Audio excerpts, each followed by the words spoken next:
Hi friends, எல்லாருக்கும் வணக்கம். இந்த வீடியோவில் நம்ம பார்க்க போகிறது ஜனவரி மாதத்தில் 10 மற்றும் 11 இந்த இரு தினங்களுக்கு உண்டான கரண்ட் அஃபேர்ஸ் தான் நம்ம பார்க்க போகிறோம். வீடியோக்குள்ளே போகிறதுக்கு முன்னாடி மறக்காமல் இந்த வீடியோ பதிவுக்கு ஒரு லைக் பண்ணிடுங்க. இந்த வீடியோட பிடிஎஃப் உங்களுக்கு வேணும்னா டிஸ்கிரிப்ஷனில் லிங்க் இருக்குது, பயன்படுத்திக்கோங்க. ஓகேவா, வாங்க வீடியோக்குள்ளே போகலாம். ஃபஸ்ட்டு கொஷின், இந்தியா ஜப்பான் முதல் விமானப்படை கூட்டு பயிற்சி எப்பொழுது நடைபெறுகிறது? இந்தியாவுக்கும் ஜப்பானுக்கும் முதல் விமானப்படை கூட்டு பயிற்சி எப்போ நடக்க போகுது? ஆன்சர் பாருங்கள், ஜனவரி 12ஆம் தேதி நடக்க போகுது. ஓகேங்களா, ஜனவரி 12ஆம் தேதி நடக்க போகுது. ஓகேங்களா, ஸோ எங்கே அப்படின்னு பார்த்தீங்கன்னா ஜப்பானில் உள்ள ஹியாகுரி விமானப்படை தளத்தில் இந்த பயிற்சி நடைபெறும். ஓகேங்களா, ஹியாகுரி அப்படிங்கிற விமானப்படை தளத்தில் நடைபெறும் அப்படின்னு சொல்லியிருக்காங்க. இந்தியா சார்பில் சுகோய் Su-30 MK போர் விமானங்கள் பங்கெடுக்கும்.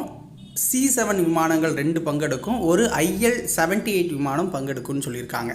ஜப்பான் சார்பில் 4 F-2 மற்றும் 4 F-15 விமானங்கள் பங்கேற்கும் அப்படின்னு சொல்லியிருக்காங்க. ஓகேங்களா, இரண்டாவது கொஸ்டின், குளோபல் தமிழ் ஆங்கிள்ஸ் புத்தொழில் நிறுவனங்களுக்காக புதிய இணையதளத்தை தொடங்கி வைத்தவர் யார்?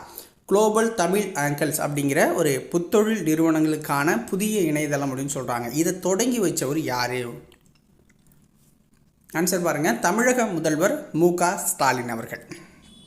தமிழகத்தில் இருக்க புத்தொழில் நிறுவனங்களையும் உலக தமிழ் முதலீட்டாளர்களையும் இணைக்கும் வகையில் இந்த இணையதளம் அப்படிங்கிறது வடிவமைக்கப்பட்டிருக்குன்னு சொல்லியிருக்காங்க.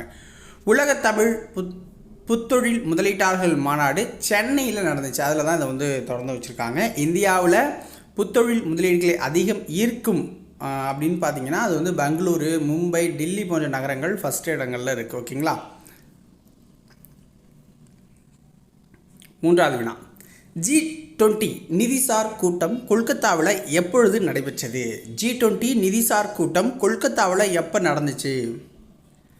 ஆன்சர் ஜனவரி 9ஆம் தேதி நடந்துச்சு. ஓகேங்களா, G20 கூட்டமைப்பின் நிதிசார் கூட்டம் மேற்கு வங்க தலைநகர் கொல்கத்தாவில் தொடங்குச்சு 9ஆம் தேதி.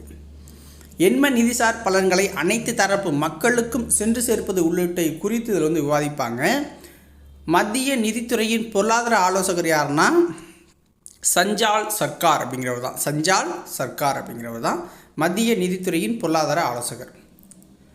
நாசா தலைமை தொழில்நுட்ப நிபுணராக நியமிக்கப்பட்டுள்ள இந்திய அமெரிக்கர் யார்? நாசாவோட தலைமை தொழில்நுட்ப நிபுணராக நியமிக்கப்பட்டிருக்க இந்திய அமெரிக்கர் யார்? இந்திய வம்சாவளியை சேர்ந்தவங்க அப்படின்னு பொருள். ஓகேங்களா, ஆன்சர் என்ன?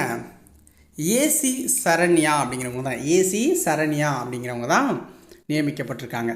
தலைநகர் வாஷிங்டனில் இருக்கிற நாசாவோட தலைமையகத்தில் தொழில்நுட்ப கொள்கை மற்றும் திட்டங்களில் நாசாவின் நிர்வாகியாக இருக்கிற பில் நெல்சனோட முதன்மை ஆலோசகராக இவங்க பணியாற்றுவாங்க. ஓகேவா, அடுத்தது 350 கிலோமீட்டர் தூரம் வரை சென்று தாக்கும் பிருத்திவி 2 என்ற ஏவுகணை எங்கு சோதனை செஞ்சாங்க? மேக்ஸிமம் ஏவுகணை சோதனைகள் அப்படின்னா சத்தீஸ்கரில் நடக்கும், ராஜஸ்தானில் நடக்கும், ஒரிசாவில் நடக்கும். 3 பிளேஸில் தான் நடக்கும். ஓகேங்களா, ஸோ அதிகமாக பார்த்திங்கன்னா ஒரிசாவில் தான் நடக்கும். ஸோ இந்த ஏவுகணை சோதனையும் ஒரிசாவில் தான் நடந்துச்சு. ஓகேங்களா, ஒடிசா மாநிலத்தில் சண்டிப்பூர் கடற்கரை ஒட்டிய ஒருங்கிணைந்த சோதனை தளத்தில் தான் நடந்துச்சு.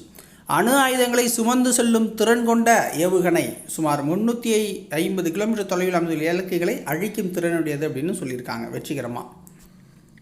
அடுத்த வினா, குவஹாத்தி உயர்நீதிமன்றத்திற்கு தற்காலிக தலைமை நீதிபதியாக நியமனம் செய்யப்பட்டிருக்கவர் யார்? குவஹாத்தியோட உயர்நீதிமன்றத்துக்கு தற்காலிக தலைமை நீதிபதியாக நியமனம் செய்யப்பட்டிருக்கவர் யார் அப்படின்னு பார்த்தீங்கன்னா நோங் மெய்காபம் கோடீஸ்வர் சிங். ஓகேங்களா, நோங் மெய்காபம் கோடீஸ்வர் சிங் அப்படிங்கிறவர் தான் நியமிக்கப்பட்டிருக்காரு.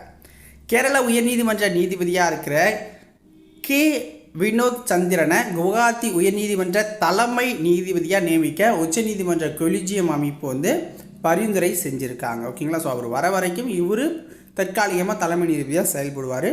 நோங் மொய்காபம் கோடீஸ்வர் சிங் அப்படிங்கிறவர் தான்.